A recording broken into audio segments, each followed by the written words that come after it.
Note in the passage, the text there, the bolded paragraph, says, when one becomes a Christian, this will make him a better son, daughter, parent, wife, husband, etc. By the fruits of your new life, you can show others the value of what you have done. And this means being more considerate, more kind, more helpful, more courteous, etc. I added two things to the etc., the first etc., and then I have some things to add to the second etc. The first etc., and I added these because the Bible specifies these things, okay? The Bible does specify about how we're to conduct ourselves as husbands, wives, as parents, in those various aspects. But the Bible also addresses how we are to conduct ourselves as citizens. The Bible is very clear, and the first thing I would think of and would like for us to consider is our obligation to pray for our leaders. And Paul says not only for our leaders, but for leaders everywhere.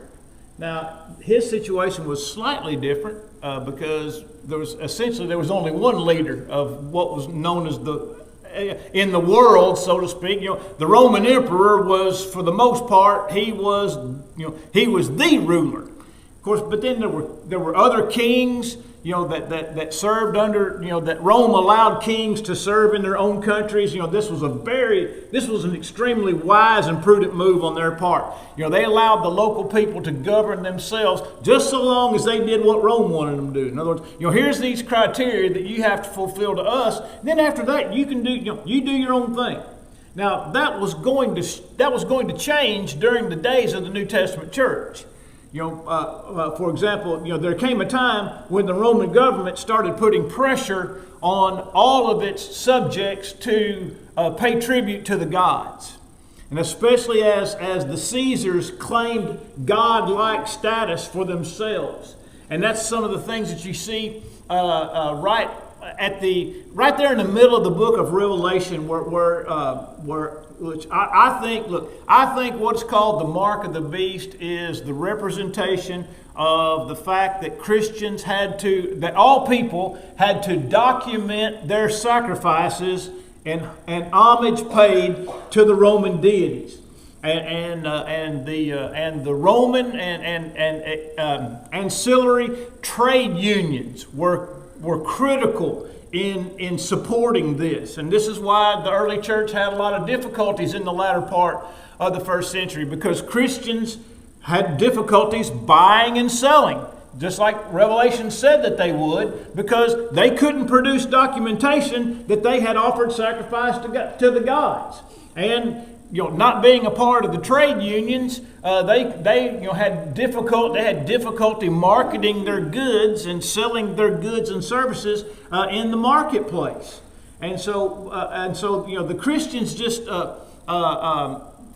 really came under intense pressure in the latter part of the first century. And yet, despite all this, Paul said to the church to pray for your leaders. And then you can look at Romans 13, verses 1 through 7. And there are two specific texts in the New Testament with regard to our attitudes as Christians and with respect to civil government. Romans 13 verse 1 says, "Let every soul be subject to the governing authorities, for there is no authority except for God, and the authorities that exist are appointed by God. Therefore, whoever resists the authority resists the ordinance of God, and those who resist will bring judgment on themselves. For rulers are not a terror to good works, but to evil. Do you want to be unafraid of the authority?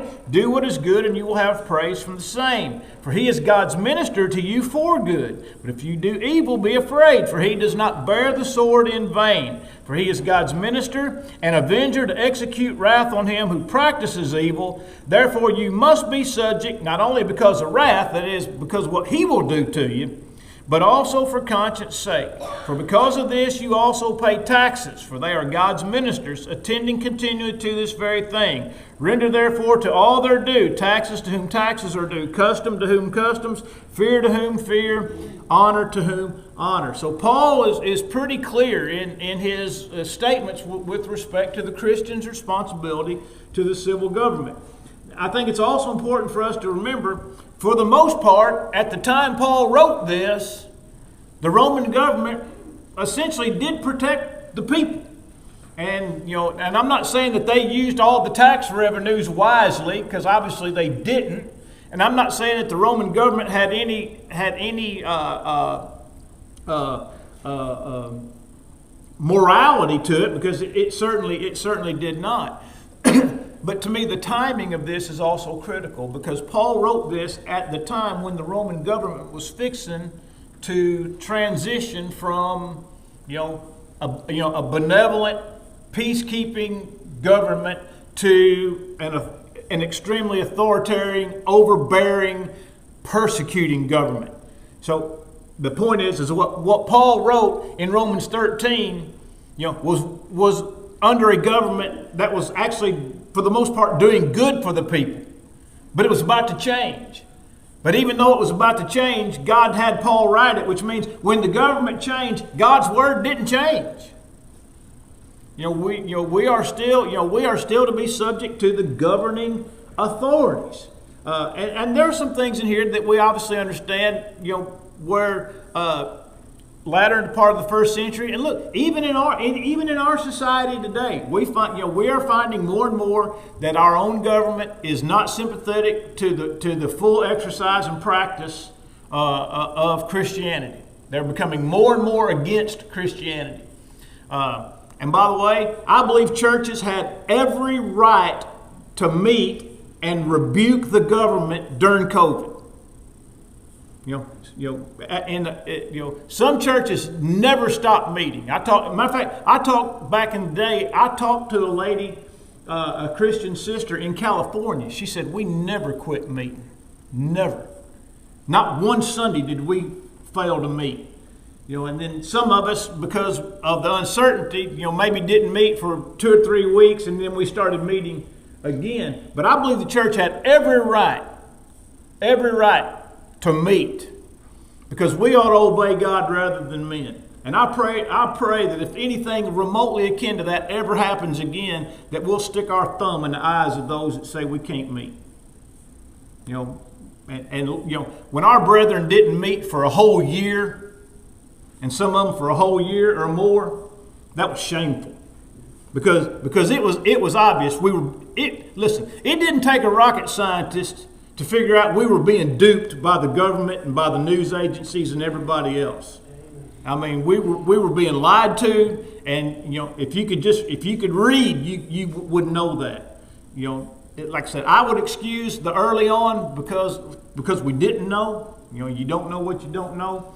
But beyond that, churches closing the doors for 6 months, 8 months, 12 months. That's just a crying shame. Just a crying shame. The government does not have the right to tell us when and where we can meet. It doesn't have the right. God didn't give government that right. God gave government a lot of rights, but He didn't give them that right. To tell us when and where we can meet and what we can do when we meet. They had, in California, they said you can't meet because you're going to sing. If you sing, you're going to spread the COVID just by singing. But now you can go to a liquor store and you can sing in a liquor store. You can go to the casino and sing in the casino, but you can't go and sing in church. And you couldn't even gather out in the parking lot in your own car. Some churches set up little low frequency FM transmitters, and they met in their parking lots, and people tuned in their cars, and they wouldn't even let them do that. But the government has some rights, but it does not have that right. And I will add this. I easily see the day coming when we won't be live streaming on Facebook. And probably sooner rather than later. Because if you're gonna preach what the Bible says about all the sexual deviants that are running around, making a mockery of biology, not just the Bible, but also biology itself. When you start speaking against that, they are going to censor us. But here's the thing, the church lasted a long time before Facebook Live and seemed to do pretty good. Am I thankful for Facebook Live? Yeah, I'm thankful for it because of what it allows us to do, and especially if people are shut in. But we have to also remember, what did people do for 2,000 years when they were shut in? They just did without. I mean, that's just the way that it was. And then radio came and allowed some people, and television came. So we just have to remember, the church doesn't live or die based on its ability to stream on Facebook Live or social media platforms. But we have the right to tell the government to go pound sand when the government starts stepping in God's arena. In God's arena. Second Peter, I believe 2 Peter 2, or 1 Peter talks about, basically says the same thing to those brethren with regard to our responsibility to civil government. And so the Bible, being a Christian, makes us better citizens. All right, it makes us better citizens. Also, adding to that initial etc., being Christians should make us better employees. We should be better employees. In other words, the best employees at any place of business better be Christians. You know what I'm saying? Now, I'm not saying that everybody can't be a good employee, but what I'm saying is that as employees, in places where we are employed by somebody or some entity, we ought to be the best employees. No questions asked. And I have seen, and I know it's a problem. I know a guy who worked in a factory for a long time, and he was big into the union in the factory. And he was one of those guys that was always creating difficulty through the union. All right. Now, he was a member of the church, is a member of the church. All right. And I know some of the people that he worked for who were in management at that place, and they wouldn't give you 5 cents for him. Now that's a problem. How do I? And I'm not saying this is the sole factor. But how do I convince this person in management, that being a Christian means this, and that you ought to be one, when he sees somebody who claims membership in the Lord's church that'll spend 30 minutes trying to figure out how to get out of 5 minutes of work? It sets an extremely bad precedent for the church. All right? The Bible tells us in Ephesians chapter 6, verses 5 through 9, Colossians chapter 3, verses about 21 and following, really into 23 and 24. And let me just mention this. When the Bible talks about employees in Ephesians 6 and Colossians 3, it ain't talking about employees. It's talking about slaves. It's not talking about whether or not the guy thinks that his boss is paying him enough for what he's doing. It's talking about slaves. And Paul says, whatever you do it heartily as unto the Lord and not unto men, for you know that of the Lord you shall receive the reward of inheritance. That's slaves. And so now, by the way, there is some word with regard to employees, so to speak. For example, it's in Titus chapter 2, where Christians are told not to be pilferers, not pilfering. All right, that's not a word we use a lot anymore. What does it mean to pilfer? What's it mean? Rhonda wants to say something. Say it. It means to steal. Ultimately, it means to steal. There you go. Now say it out loud where everybody can hear you. Steal in small amounts. Steal in small amounts. That's pilfering. That's pilfering. What the amount that's stolen doesn't affect the fact that it's still stealing, right? But pilfering. All right, here's an example of, like, you might have an example of pilfering.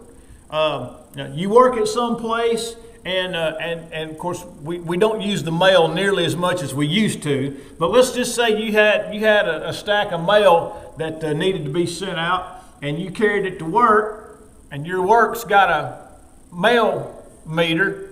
And you just put your personal mail in the work mail meter, and it stamped it, and you put it in the post office box. Or you carried some stamps home from work to mail your own personal mail. You say, well, look, when I was a kid, I can still remember, and some of y'all are going to laugh at this, I can still remember when stamps went up to 13 cents. And people just lost their minds.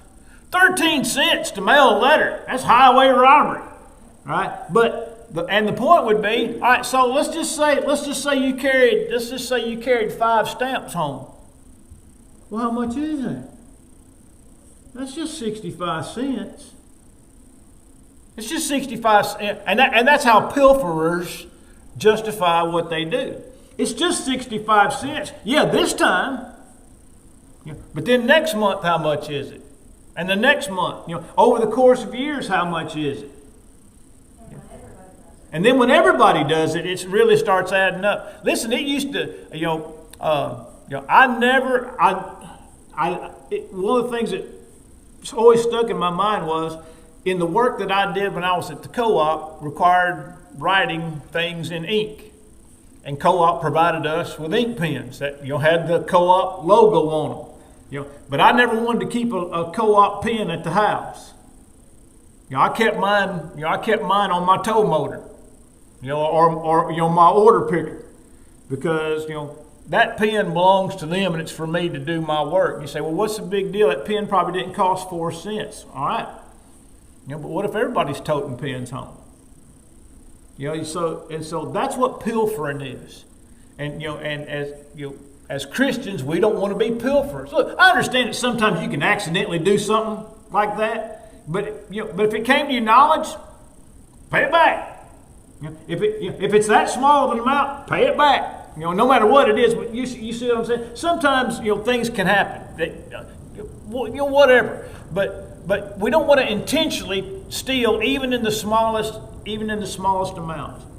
By the way. The systems of weights and measures is designed to prevent pilfering.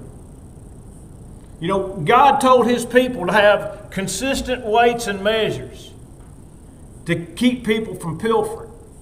People used to take gold coins and shave the edges off of them, just the tiniest amount of shavings to lighten them up.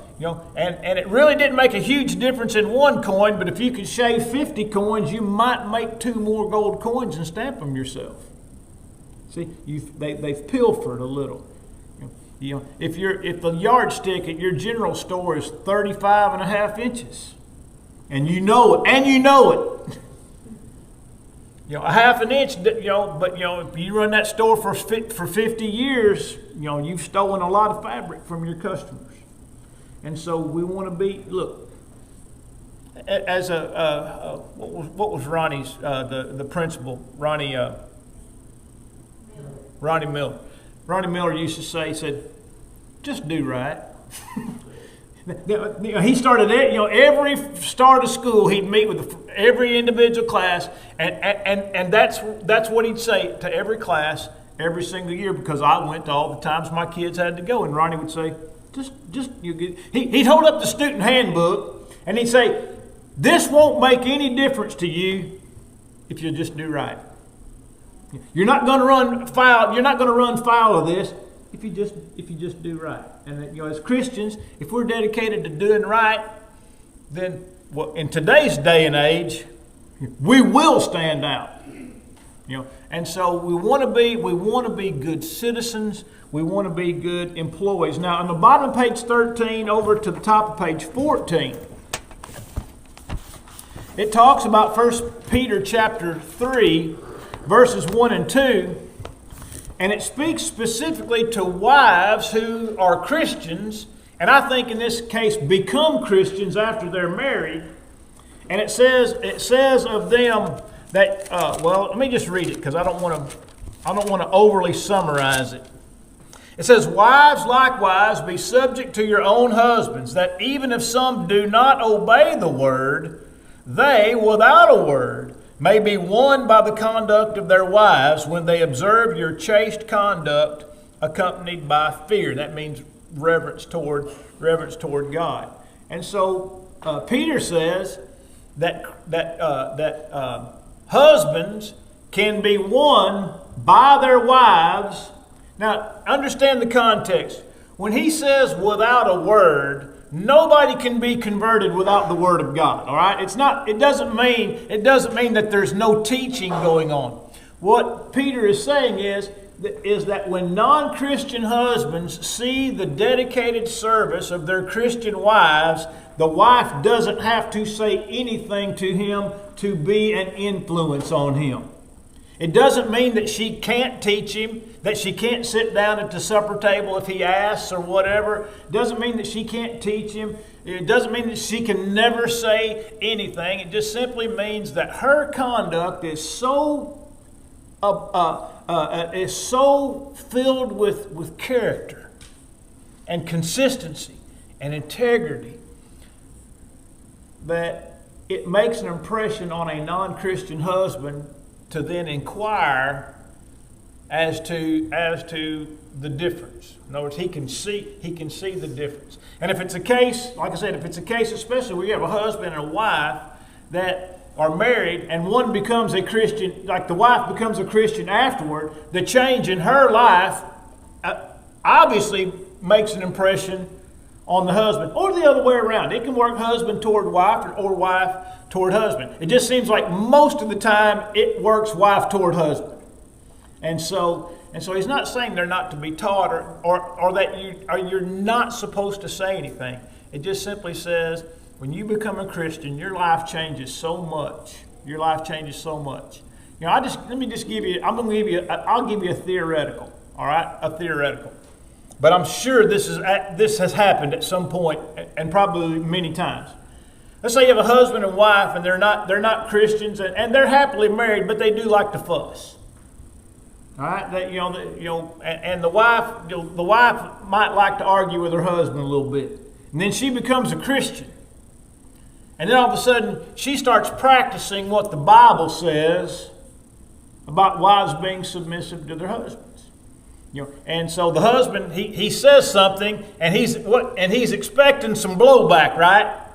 Because he's been getting blowback for however long they've been married, 10 years, 15 years, 20 years. He says something, and he knows his wife doesn't agree with it. He knows she doesn't agree with it, and she's not happy with it, but she holds her peace. The husband's like, hey, what's going on here? And incidentally, he might just try it again. Yeah, you got to go back around. Yeah, it's like, maybe she didn't hear me. I'll get her again later on today and see what happens. And and he tries her again, and she holds her peace. Do you think that would make an impression on a man? For his wife to do almost a total 180 in the way that she handles conflict with her husband, or even the other way around. Maybe a husband's not as kind. Maybe a husband's not as kind to his wife as he ought to be. He doesn't treat her as Christ does the church. And by the way, I read a book on this. It's a fictional book, but it's a great book, and it's about a guy, and it had everything to do with how he conducted himself in his place of work, but it carried over into his marriage. All right. In other words, instead of yelling at his underlings, there was a different way of dealing with them. Okay. Well, then that carried over into his marriage, and he quit treating his wife the same way that he treated his employees. In other words, he quit being overbearing, or he quit being dismissive, or he quit being cutting in his remarks. And it made a huge difference in their marriage. In fact, obviously, it's, like I said, it's a fictional book, but in the book, it saved his marriage. But the fact that we can all see that actually happening and believe it, we know that those types of things have taken place. And so that's the point here in 1 Peter chapter 3, that when we become Christians, our lives change so much that people cannot help but see it. And that's the kind of people, we want to be. All right, and then in the middle of page 14, it talks about 1 Peter 4, 3 to 5. And we'll read this text. And by the way, I actually have a section in today's sermon on 1 Peter 4, 1 to 3. And my sermon was finished before I ever knew that we were going to look at this verse today. All right, or in the Bible class. But Peter's writing to these Christians in 1 Peter chapter 4. And first of all, he's telling them, now that you're Christians, you got to change the way that you think. He says, arm yourself with the mind of Christ. There in verse 1.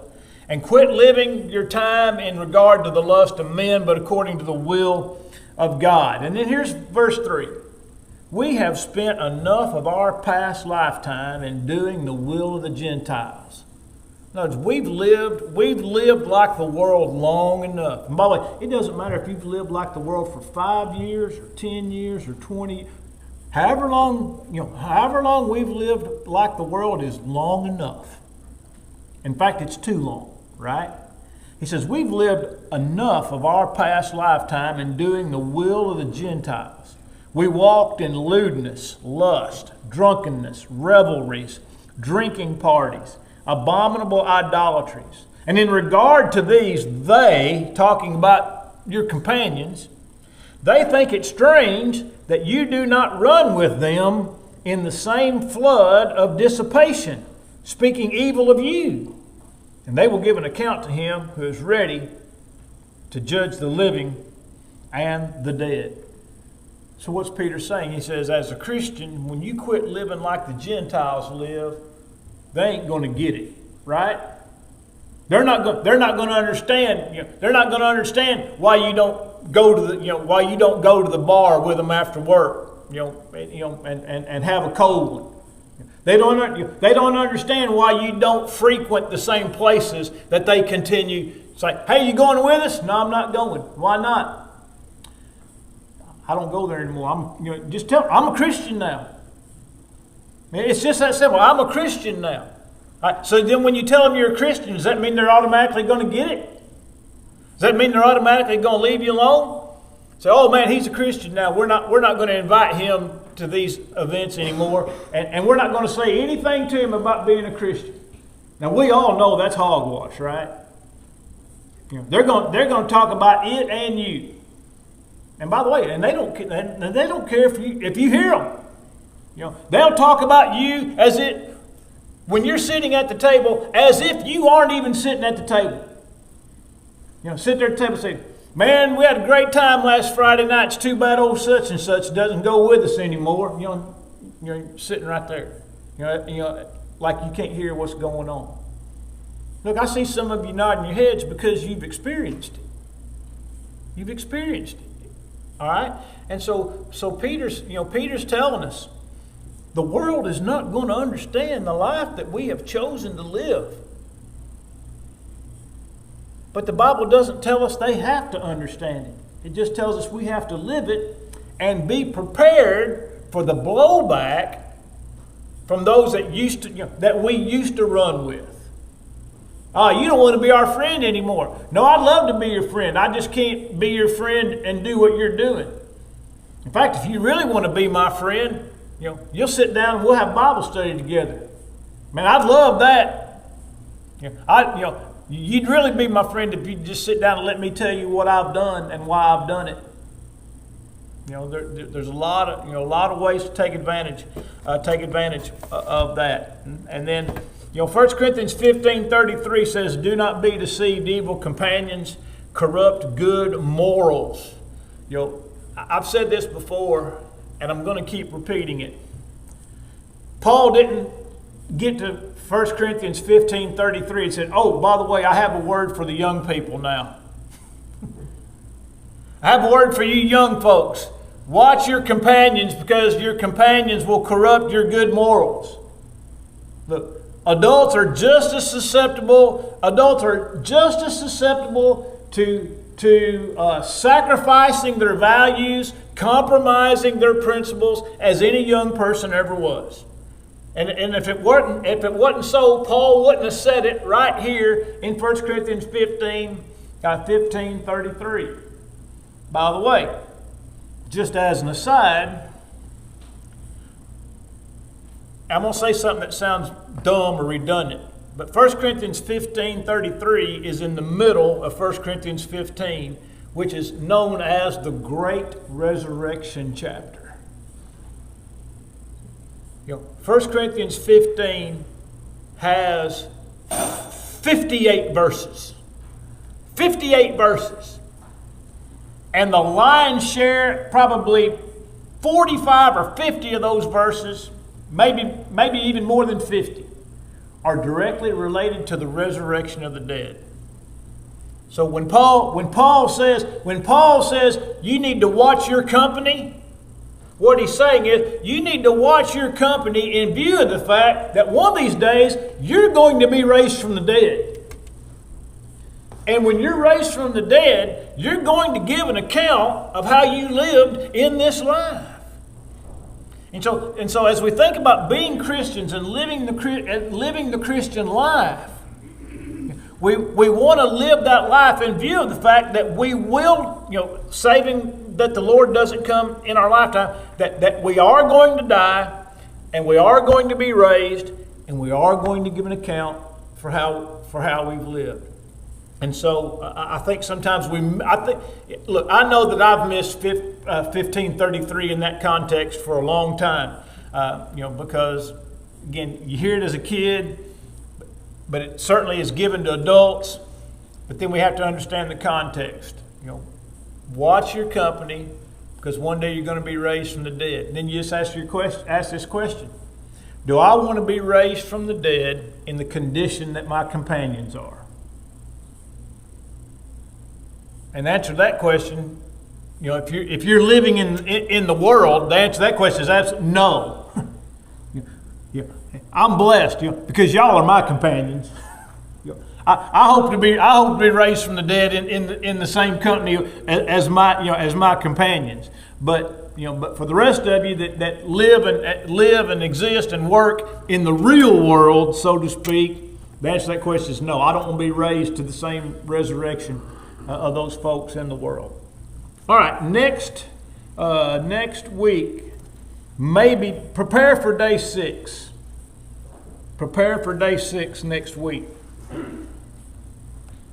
I don't know if Sean's going to do it or if he's going to do his own thing. But just be prepared.